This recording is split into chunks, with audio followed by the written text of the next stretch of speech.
Alors, reprise du cours pour les troisièmes. Voilà le prochain chapitre sur la factorisation.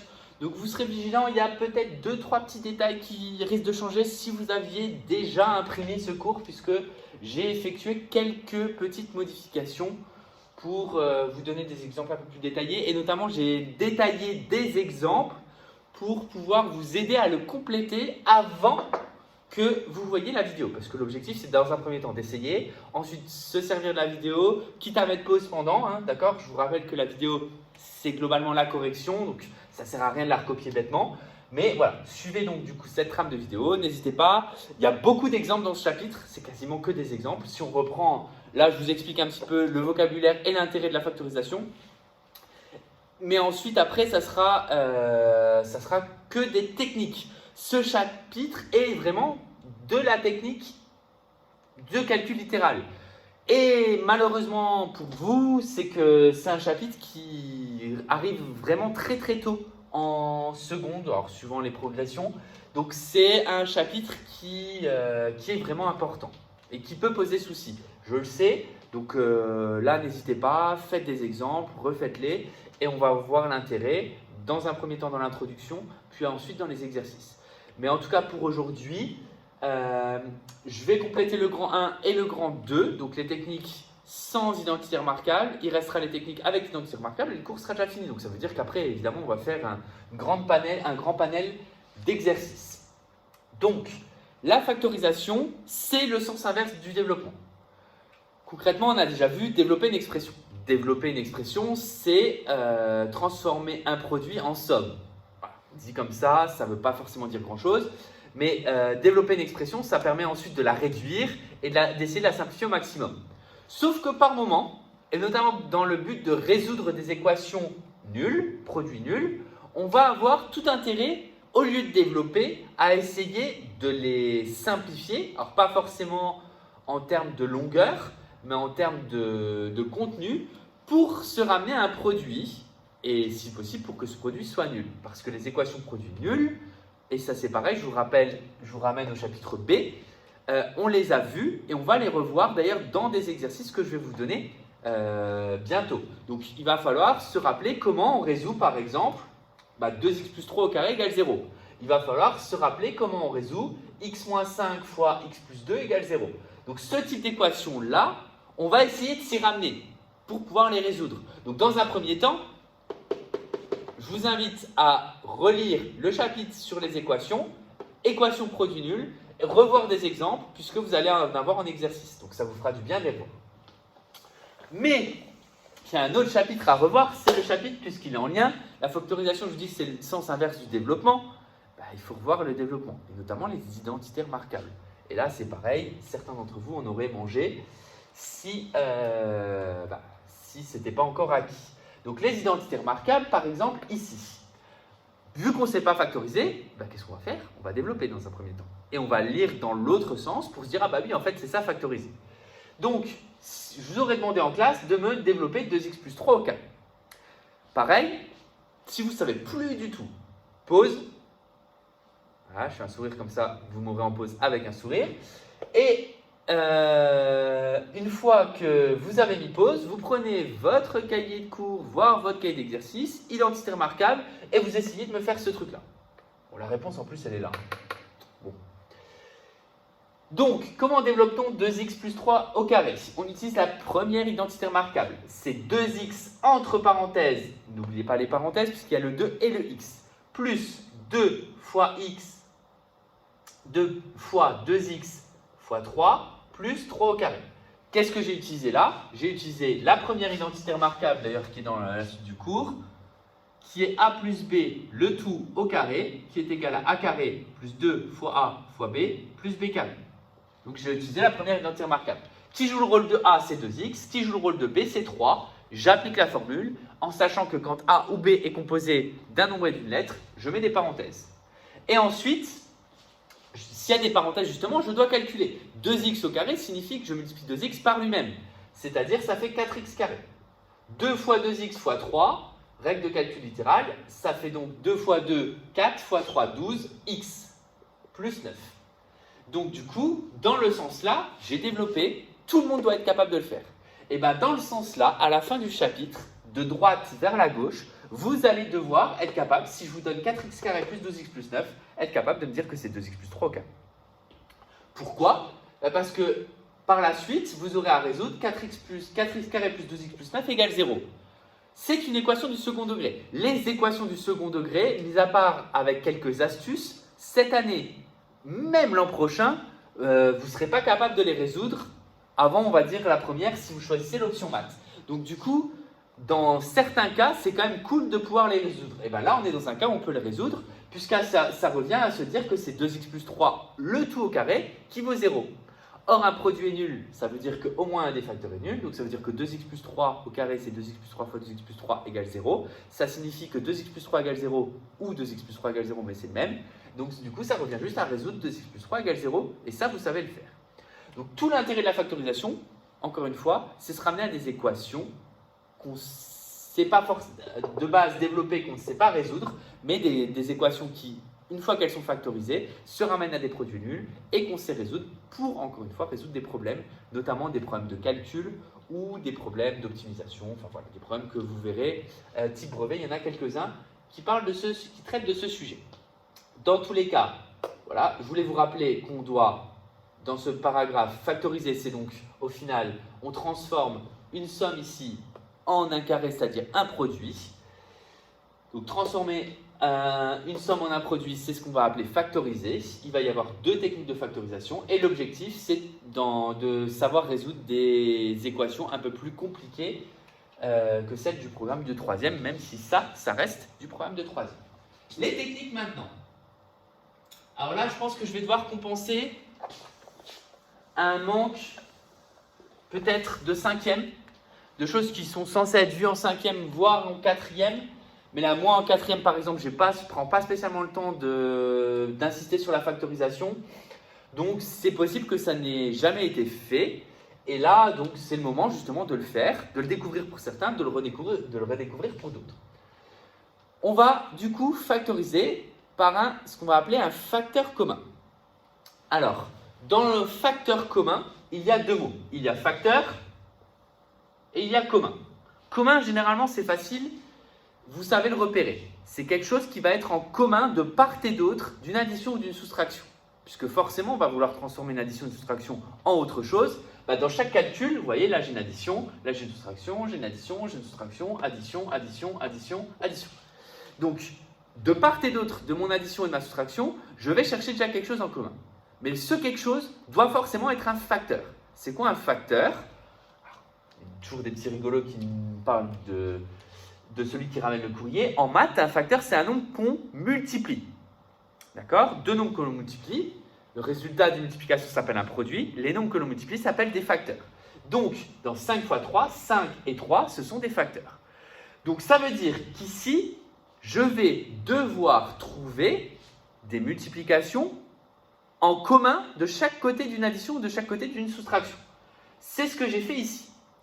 Et ce que je vous conseille, c'est de le souligner ou de l'encadrer. Donc moi, je le souligne ici.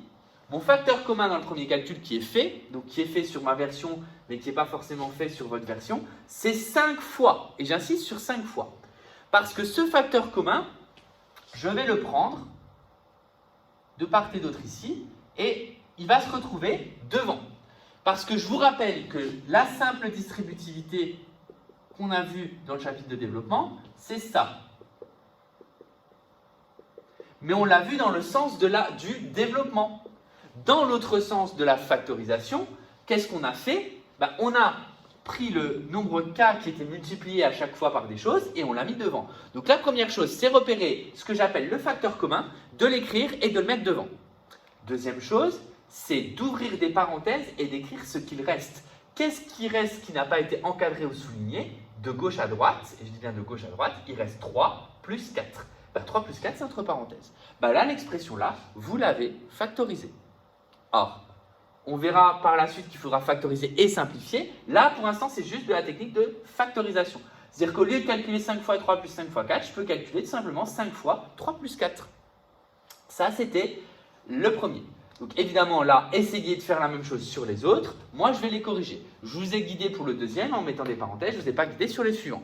Certaines fois, le facteur commun est caché. Il va falloir essayer de le faire apparaître. Et si possible, essayez à chaque fois de le faire apparaître avec le facteur le plus important possible. On peut toujours rajouter un fois 1. Donc le fois 1, il n'est pas forcément important, même s'il va être nécessaire dans certains cas. Dans le deuxième, le facteur commun, on voit que c'est fois 2. Donc le fois 2, il est devant. Et j'écris ce qui reste. Qu'est-ce qui me reste? Qui n'a pas été souligné? Il reste 6 moins 3.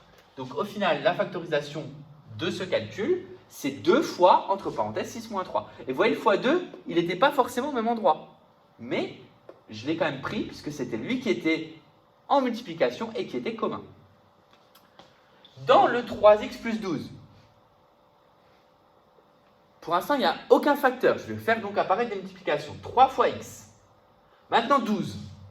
Il n'y a pas de multiplication. Ça veut dire qu'il va falloir que je fasse apparaître une multiplication. Et si possible, une multiplication avec quelque chose en commun avec 3 fois x. Ben, qu'est-ce qu'il y a en commun avec 3 fois x? 12, je peux écrire que c'est 6 fois 2. Il n'y a rien de commun. Je peux écrire que c'est 12 fois 1. Il n'y a rien de commun. Et je peux aussi écrire que c'est 3 fois 4. Du coup, quel est mon facteur commun? Ben, c'est 3. Ça veut dire que mon 3 fois, je le prends, je le mets devant, j'ouvre des parenthèses. Qu'est-ce qui me reste ensuite? Il me reste x plus 4. Et là, contrairement au calcul là où je pouvais encore simplifier, le x plus 4 n'est pas simplifiable. Donc là, au-delà d'avoir factorisé cette expression, je ne peux pas aller plus loin. De la même façon, 8x moins 4, ici, bah, je peux dire que c'est 8 fois x. Mais là, je n'ai pas assez pour mettre 8. Ça veut dire qu'il va falloir à un moment donné se poser la question, quel est le nombre maximal que je peux mettre en commun? Parce que ce qu'il faut savoir aussi dans ce paragraphe, c'est que le facteur commun est un nombre ou une lettre, voire les deux. Ici, ça va être un nombre, puisque de toute façon, il n'y a qu'une seule lettre. Le maximum de nombre que je peux mettre, c'est 4. Donc ici, 8x, je vais écrire que c'est 4 fois 2x. Mais le 4 ici, si je le laisse tout seul, ok, il est commun. Mais je n'ai pas le droit de le prendre parce que ce n'est pas un facteur. Donc comme je n'ai pas le droit de le prendre, ce n'est pas un facteur, il faut que je le multiplie par quelque chose. Par quoi je peux le multiplier pour que ça ne change pas le calcul? Par 1. Donc ici, mon facteur commun, c'est 4 fois.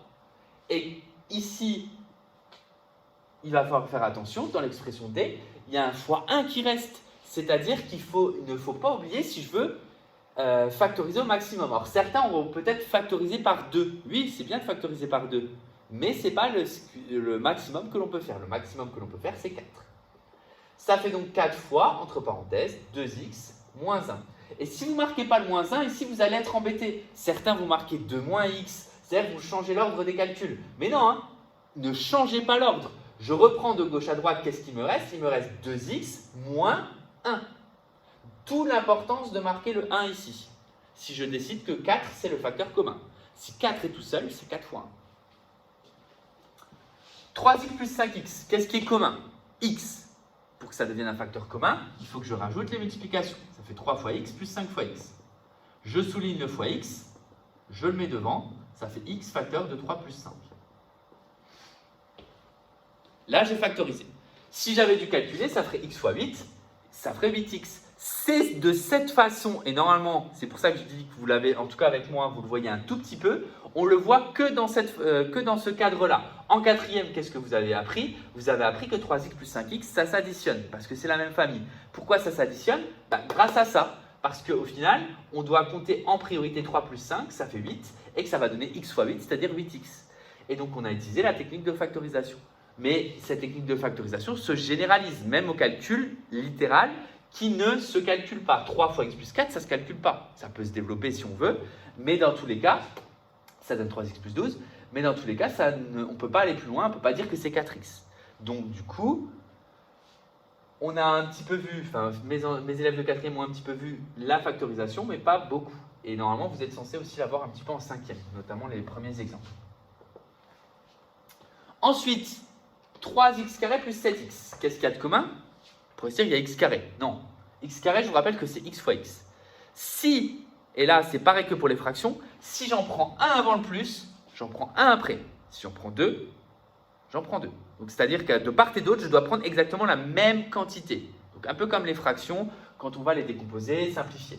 Donc là, c'est le même principe. Donc ça va me donner 3x fois x plus 7 fois x. Et mon facteur commun, c'est donc fois x. Parce que le fois x, il n'y est qu'une fois ici. Donc là, je ne peux pas le prendre deux fois. Ça va donc me donner x fois 3x plus 7.